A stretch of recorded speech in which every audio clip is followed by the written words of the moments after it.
Okay, so I was asked how I do my 2-minute podcast as far as the intro, outro. This may be helpful for folks when doing podcasting. I have a template for my Andrew Rappaport's Rap Report Daily, and you can see it right here. So when I open this, basically what you're going to see is it brings up Audacity, which is what I use for my recording and editing. And as you can see here, we have this, or I already have this set. It goes to exactly 2 minutes. People wonder, how do I get exactly to 2 minutes?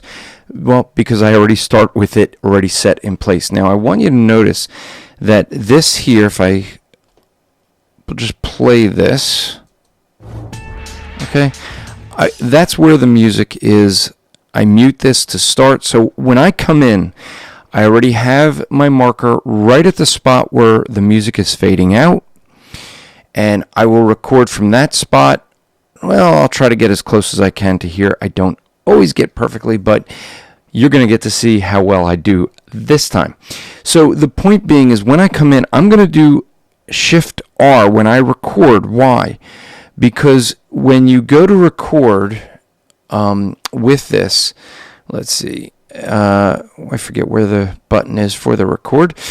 But when you go to record, basically the Shift R is going to be to record to a new track. And that's what I want to be able to do. I don't want to record to the same track. I want to record to a new track. And you'll see that it will open a new track down here. Now, one of the things that I do is I want to transcribe my podcast. And so I use Otterly, and that is otter.ai. These are my podcast transcripts. And so I'm going to start recording, and you guys can listen to exactly how I do a recording.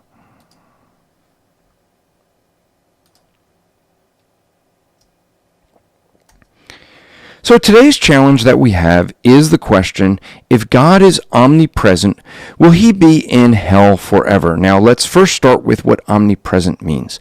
Omnipresent means that God is everywhere present. In other words, there is nowhere that you can go where God is not present. Now, there's a falsehood that many teach. Many people teach that God is absent from hell. God is not in hell.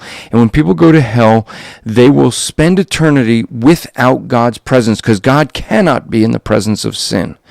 Well, that's actually not true. Just read the book of Job, and Satan himself has to appear before God.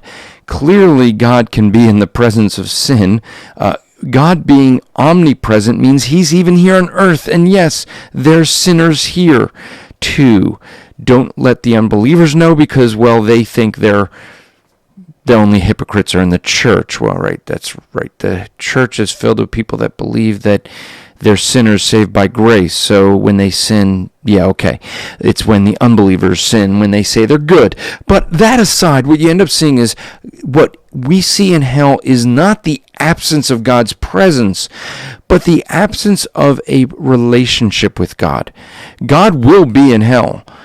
God's being in hell will actually be even worse, because what we'll see is that God in hell is the reality that they are without a relationship with him, and that will make it all the much worse.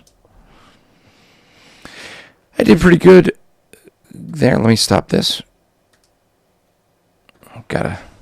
So what I now do is I go into here, and I will be able to edit this, though I gotta get rid of that part, and I will put that into my show notes. But here's what we end up doing. You notice that it doesn't line up completely, but I have some pause in the beginning. So a quick way of editing that I do is just grab this first part and hit delete.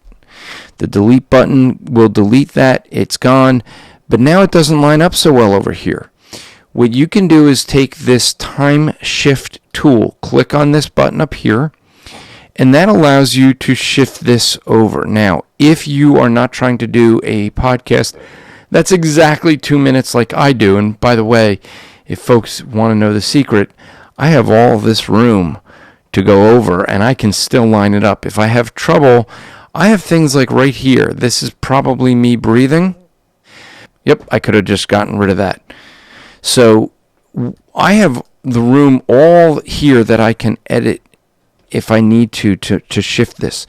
But the time shift tool, if you're not tied to a specific time like I am, you can have your template come in, you can do your recording, and then you could time shift this ending all the way over to wherever you need it to be. Now, just a quick thing that I do for editing purposes. You see how this has gone a little bit high. I don't want to hit people's, to have it clipping. I use a thing called Compress Dynamics, and this is basically going to compress it. It's going to set all the levels exactly as I want it. I got this from Daniel J. Lewis. I can give you the information on how to get that plugin. One of these things of Audacity, lots of plugins. You see it, that kind of gets it down to where it's already decided that I want it to be. I just need now to unmute these and export, and then I am done. So if you're looking to just record, especially if you have a mono, create a template like this where you have your intro, your outro, it's already set, and all you have to do is record it. Keep your thing right here wherever you want that music to start. I suggest you keep it muted just as when you come in, only because, when you start recording, the music's going to pick up, and that can be confusing. You can unmute it later before you export it. And the thing by doing this is your intro, your outro already here. You can then do the time shift to move your outro to the end.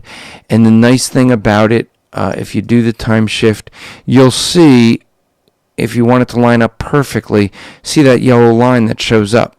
That yellow line shows you right where those two are matched up. I want to back off just a little bit, and that's what I do. I hope this was helpful for you.